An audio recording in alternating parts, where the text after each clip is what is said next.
آج کی نشست میں ایک دلچسپ کہانی کا تذکرہ کرنا ہے، اور یہ کہانی داستان کہی جاتی ہے۔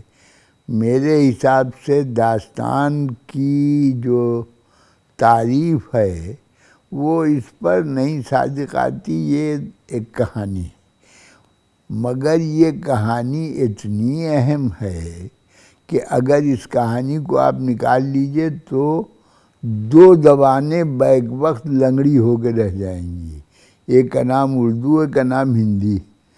دونوں زبانوں میں اس کہانی کو اپنایا ہے۔ ہندی والے کہتے ہیں رام چندر شکل جی کہ یہ کہانی ہندی کی ہے اور فلاں سن میں لکھی گئی ہے، اور اردو والے تو کہتے ہی ہیں۔ اردو والے اپنی دلیل دیتے ہیں، ہندی والے اپنی دلیل دیتے ہیں، اور میں یہ عرض کرنا چاہتا ہوں کہ یہ کہانی، جس کا نام رانی کیتکی کی کہانی کنور ادے بھان کی، یہ کہانی صحیح معنوں میں آپ کو ایک سبق سکھاتی ہے۔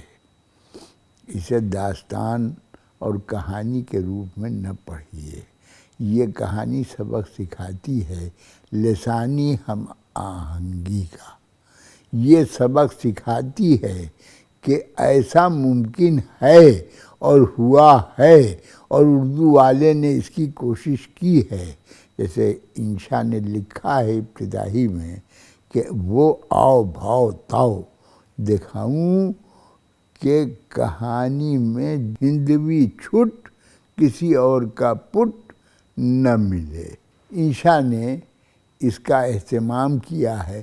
اس کی پوری تفصیل آپ پڑھ سکتے ہیں دو جگہ پر۔ ایک تو شام لال کالرا عابد پشاوری کا انشا پر تحقیقی مقالہ ہے، انشاء اللہ خاں انشا، اور دوسرے گیان چند کی نثری داستانیں۔ ویسے عبدالستار دلوی نے بھی اس کو مرتب کیا ہے، ہندی میں تو بے شمار لوگوں نے مرتب کیا ہے۔ پہلا سوال یہی پیدا ہوتا ہے، جس میں ان لوگوں نے ہم لوگوں کو سب کو پریشان کیا کافی، کہ یہ لکھی کب گئی؟ اب رام چندر شکل کا خیال کچھ اور ہے، وہ اس کا سن تصنیف 1808 کے قریب بتاتے ہیں، اور عرشی صاحب نے کوئی اور سن تصنیف لکھا ہے۔ بے شمار بحثیں ہیں۔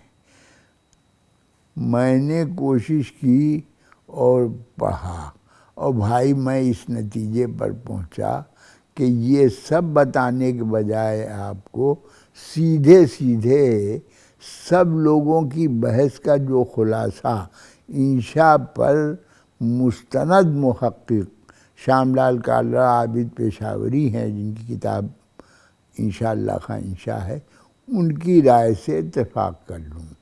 ان کی رائے کے مطابق یہ 1789 میں لکھی گئی ہے۔ میں اصل میں وہ 89 اور 79 میں کنفیوز ہو جاتا ہوں، اس لیے میں نے انگریزی کا لفظ استعمال کیا ہے، جس کے لیے معافی کا خواستگار ہوں۔ اس وقت انشا کا سن 35 برس کا تھا، اس حساب سے انشا کی سنِ پیدائش سے یہ مطابقت رکھتا ہے۔ اچھا، اس طرح کے ادبی ایڈونچر آدمی اسی عمر میں کرتا ہے جو شباب کی منزلوں سے بڑھتے ہوئے تجربات کی دنیا میں داخل ہوتے ہیں۔ انشا ایک بے حد ذہین آدمی تھے۔ ہم آپ سب جانتے ہیں کہ وہ واحد شاعر تھے جنہوں نے ہر زبان کا لفظ استعمال کیا ہے، پشتو، فارسی اور عربی، ہندی، اردو، ترکی، اور نہ جانے کتنی زبانیں تھیں جن سے وہ واقف تھے۔ اس میں انہوں نے طب آزمائی بھی کی۔ ان کا ایک پہلو اور آپ کے لیے بہت ہی دلچسپ ہے کہ مرثیے میں تو آپ نے سنا تھا کہ مرزا دبیر نے ایک مرثیہ لکھا سنت عاطلہ میں،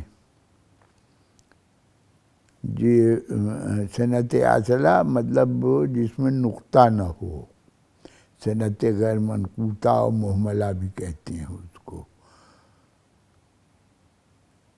مہر کرم میں سرور اکرم ہوا تالے، کہیں دیکھے نقطہ نہیں۔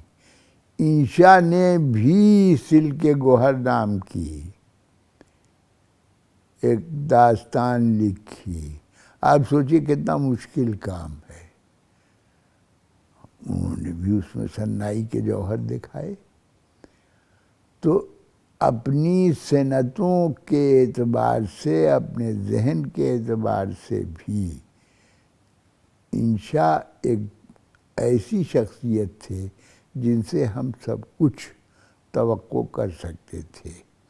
اسی لیے ان کی یہ کہانی کنور ادے بھان اور رانی کیتکی کی بھی واقعی ایک شاہکار ہے کہ جس میں کہیں بھی ہم کو ایک لفظ ایسا نہیں ملتا جو عربی فارسی کا ہو۔ اتنی احتیاط برتی گئی ہے۔ اب طبلہ تو سے لکھا جائے گا تو وہ چلا جائے گا ادھر فارسی میں، تو انہوں نے کیا کیا ہے کہ اس کو تے سے لکھا ہے اور کسی طرح سے اس کہانی کی ہندویت پر اثر نہیں آنے دیا ہے۔ یہ ان کا سب سے بڑا کارنامہ ہے۔ اچھا، کہانی میں کوئی ایسی خاص بات نہیں ہے، وہی سیدھی سیدھی باتیں جو داستانوں میں ہوتی ہیں۔ عاشق ہو گئے، شادی کا پیغام دیا، بادشاہ نے انکار کر دیا، دونوں میں سفارائی ہوئی، اس کے بعد دوستی ہو گئی، شادی ہوئی۔ شادی کے انتظام میں یہاں تک اہتمام کیا گیا کہ جتنے کنویں تھے سب کے پانی شیریں ہو گئے، گڑ ڈال دیا گیا تھا۔ یہ یعنی اس زمانے کے جو تصورات ہو سکتے تھے، جو تخیل ہو سکتی تھی، اس تخیل کو انشا نے پیش کیا ہے۔ وہ تہذیب نہیں تھی، نہ وہ جاگیرداری تہذیب تھی، وہ انشا کے ذہن کی یا ان کے تخیل کی کرشمہ سازی تھی جو ہم کو اس میں ملتی ہے۔ ایک پہلو اور اس کا ہے، اور وہ یہ ہے کہ اس میں بھی جادو ہے۔ بغیر جادو کے داستان کمزور معلوم ہوتی ہے۔ یہ جادوگر جو ہوتے ہیں، یہ جادوگر ہوتے ہیں۔ جیسے آج کے دور میں ہم سائنٹسٹ دیکھتے ہیں تو دیکھیں دونوں طرح کے سائنٹسٹ ہیں۔ وہ بھی جو یورینیم کے انریچمنٹ سے بجلی پیدا کرتے ہیں، اور وہ بھی جو یورینیم کے انریچمنٹ سے ایٹم بم بناتے ہیں۔ ویسے ہی اس دور میں جادوگر ہوا کرتے تھے۔ وہ جادوگر ہوا کرتے تھے جو عام طرح سے لوگوں کے لیے مفید اور کارآمد ہوتے تھے۔ وہ بھی ہوتے تھے جو مدد رساں ہوتے تھے۔ مہندرگڑھ جو ہے وہ دوسری صف کے جادوگروں میں ہے۔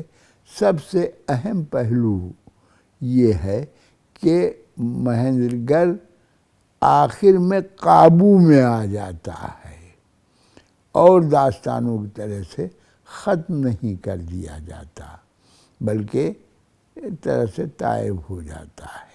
ایک پہلو اور بڑا نازک پہلو ہے، اور میرے لیے اس سن و سال میں اس پہلو کو بیان کرنا بڑا مشکل کام ہے، لیکن دیکھیے کوشش کرتا ہوں۔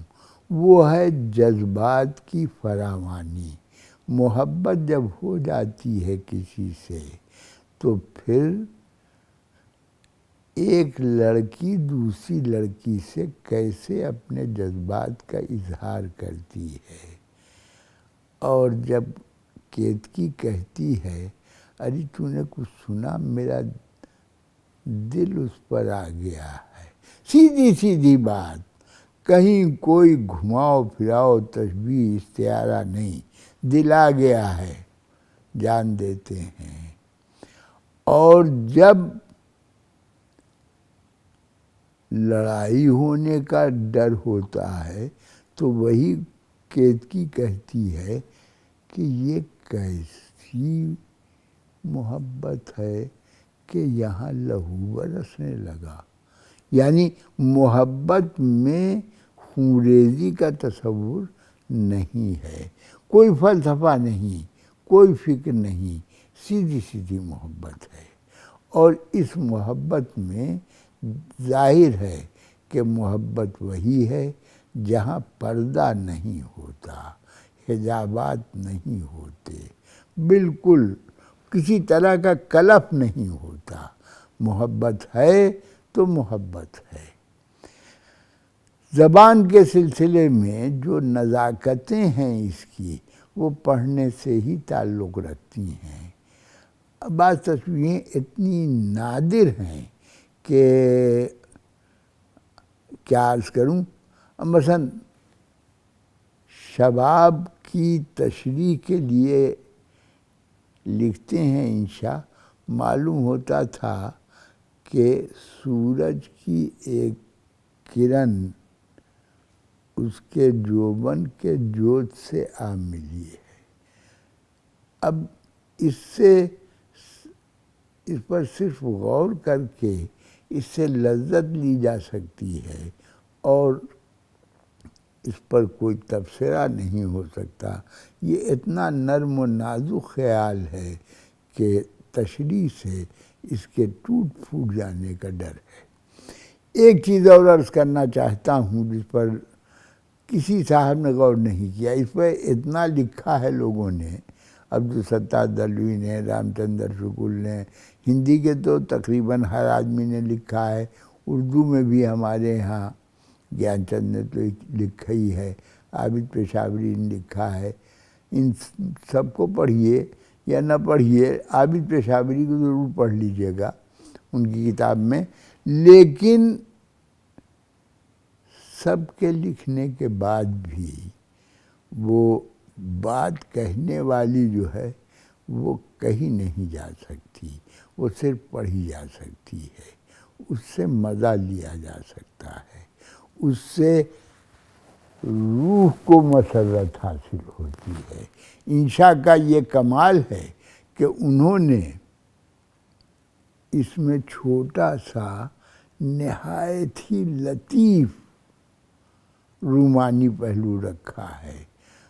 ذرا پڑھیے گا تو آپ کو مزہ آئے گا کہ کیتکی بھی ایک پھول ہے، پھول کا نام ہے کیتکی، اور رانی کا نام بھی کیتکی ہے، اور رانی کی سہیلی ہے مدن بان، اور مدن بان بھی ایک پھول ہے۔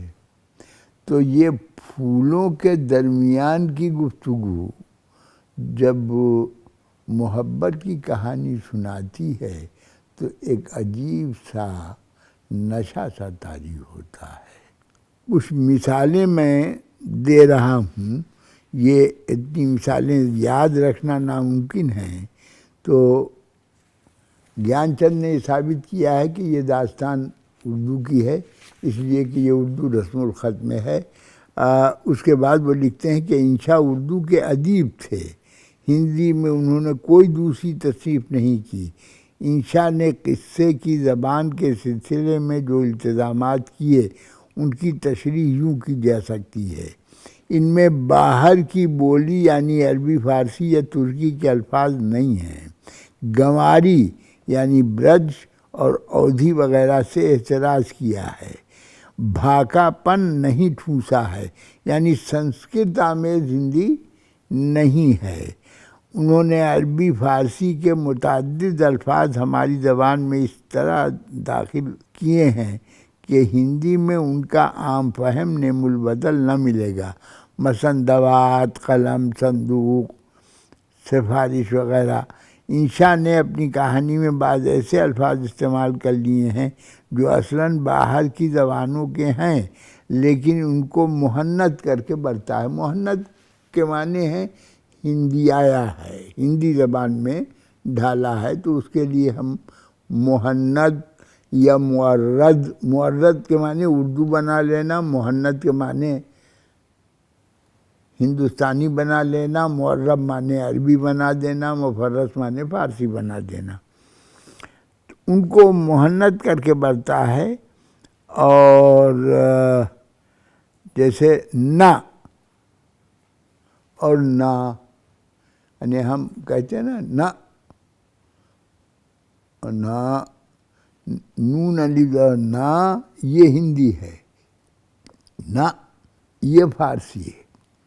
یہ کہانی میں ہر جگہ انشا نے نہ لکھا ہے، ہو سکتا ہے کہ انشا نے نہ لکھا ہو اور اب چھپا ہو نہ، لیکن یہ کہ اس میں انشا نے نہ لکھا ہے عربی فارسی والا، اور اس کو گویا ہندوی مانا ہے۔ انہوں نے مثلاً اس کا لحاظ رکھا ہے کہ ہم کہتے ہیں نا کہ یہ بے سری بات ہے، بے ٹھکانے بات ہے، یہ بے کا لفظ جو آتا ہے پہلے، یہ فارسی کی ایجاد ہے، انشا نے اس کو اپنایا ہے اور اسے گویا اردوا لیا ہے۔ انہوں نے عربی میں ایک لفظ ہے ملول، یعنی کسی بات کا ملال ہوا، غم ہوا، کہا گیا فلاں شخص ملول ہے، لیکن یہی ملول ہندی میں ملولہ ہو جاتا ہے، انشا نے ملولہ لکھا ہے۔ اسی طرح سے جیسے اب تو اس کا رواج ہی نہیں رہ گیا، لالٹین ایک لفظ ہے جو لینٹرن تھی، لیکن یہ کہ اب وہ لالٹین ہو گئی ہے اور یہ اب ہندوستانی ہے، ہم نے اس کو بالکل اسی انداز سے بولتے ہیں۔ دیکھیے انشا نے اس کا لحاظ رکھا ہے کہ کوشش کریں کہ اس کو ہندی کے قریب لائیں، تو بعض الفاظ ایسے ہیں جو ہندی اردو سب بولتے ہیں اور جانتے ہیں، لیکن انشا نے اس کا لحاظ رکھا۔ جیسے لفظ ہے سامنے کی بات ہے، انہوں نے سامنے کے بجائے سنمکھ لکھا ہے، دکھ کو ملولہ لکھا ہے، جھجکنا کو سچکنا لکھا ہے، لال کو سوہے لکھا ہے، اچکا کو لے بھاگ لکھا ہے، چین کرنا آنندیں کرنا، گھٹے گھوٹے، منچاہی چت چاہی، پہاڑ ڈانگ، ان میں بہت سارے الفاظ ایسے ہیں جو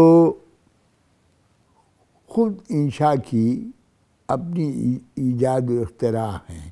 گیان چند نے اس کا لحاظ رکھا ہے کہ انشا نے جو جہاں جہاں غلطیاں کی ہیں اس کی نشاندہی بھی کر دیں، چنانچہ ایک اقتباس دیتے ہیں کہ سامن گاتیاں ہیں، اب ہم لوگ گاتیاں نہیں بولتے، گاتی ہیں، ساون گاتیاں ہیں، بہت مہارجوں کے کنوروں کی باتیں آیاں، سب باتیں کھولیاں، گلے مل کے ایسی روئیاں، جتنی روپ کی ناویں تھیں ستھرے روپ سے لگی سجائی، کسی کسائی سو لچکی، کھاتیاں آتیاں جاتیاں لہراتیاں، وغیرہ وغیرہ۔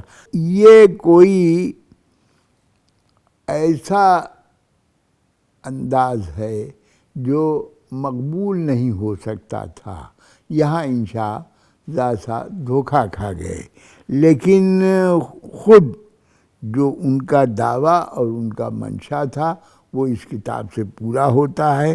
وہ لکھتے ہیں کہ جو میرے داتا نے، کون لکھتا ہے؟ انشا لکھتے ہیں، جو میرے داتا نے چاہا تو وہ تاؤ بھاؤ آؤ جاؤ اور کود پھاند لپٹ جھپٹ دکھاؤں، جو دیکھتے ہی آپ کا دھیان کا گھوڑا جو بجلی سے بھی بہت چنچل اچپلاہٹ میں ہے، ہرنوں کے روپ میں اپنی چوکڑی بھول جائے۔ یہ ایک ابتدائی عبارت ہے اور اسی سے انشاء کے مزاج کا اندازہ ہو جاتا ہے۔ آگے چل کے ایک جگہ اور لکھتے ہیں، اپنے ملنے والوں میں سے ایک کوئی بڑے پڑھے لکھے پرانے دھرانے ڈاک بوڑھے گھاگ یہ کھٹراگ لائے، سر ہلا کر منہ تھتھا کر ناک بھوں چڑھا کر آنکھ پھرا کر کہنے لگے۔ اس طرح کی عبارت آرائی یا اس طرح کی زبان لکھ کے انشاء نے کوشش یہ کی ہے کہ زبان کو ایک عوامی سطح بخشی جائے، ایک ایسی جگہ پر لایا جائے جہاں نہ تو طبقاتی تفریق رہ جائے، نہ مذہبی تفریق رہ جائے، نہ اس کے اوپر کوئی لیبل لگے، اور وہ ٹھیٹھ ہندوی زبان بن کے ابھرے، وہ ہندوی جس کا تصور اور تخیل امیر خسرو نے پیش کیا تھا۔ ہندوی کا لفظ انہی کا دیا ہوا ہے۔ اسی امیر خسرو کے تسلسل کو ہمارے انشاءاللہ خاں انشاء نے بھی پیش کیا ہے۔ ظاہر ہے کہ یہاں چونکہ رانی کیتکی کی کہانی اور کنور ادے بھان کے قصے کا ذکر ہے، اس لیے میں نے یہیں تک محدود رکھا، ورنہ انشاء کی شاعری بھی انشاء بذات خود بہت سارے لحاظ سے اردو ادب کی ایک منفرد شخصیت ہیں، ایک ایسی شخصیت ہیں جنہوں نے کوشش کی کہ ہم کسی طرح سے اردو اور ہندی اور ایک عام لوگوں کی زبان کا تصور دے سکیں لسانیات کو، اور یہ بہت بڑا کارنامہ ہے۔ آخری بات اس کتاب کے سلسلے میں مجھے عرض کرنی ہے، اور وہ یہ ہے کہ اگر ہم یہ چاہتے ہیں کہ لسانی ہم آہنگی پیدا ہو، ہم چاہتے ہیں کہ خلیج پاٹی جائے، ہم چاہتے ہیں کہ دوریاں ختم ہوں، تو ایسی کتابوں کو، انشاء کی کتاب دریائے لطافت کو گوپی چند نارنگ نے میگنا کارٹا کہا ہے اور درست کہا ہے، لیکن میں رانی کیتکی کی کہانی کو اردو داستانوں کا ایک بہت ہی چھوٹا سا ہیرا کہتا ہوں۔ دیکھیں، بے شک بڑی داستانوں میں قصے کی پیچیدگی، مارکا آرائی، فنی نزاکتیں سب ہیں، لیکن اس داستان میں یہ سب ہے۔ مارکا آرائی بھی ہے، خونریزی بھی ہے، جادو بھی ہے، لیکن بہت مختصر، بڑے اختصار سے۔ اس میں اگر کچھ ہے تو وہ دل کی دھڑکنیں ہیں، وہ جذبات ہیں، اور ایک زبان کو ایک سطح پر لانے کی کوشش ہے۔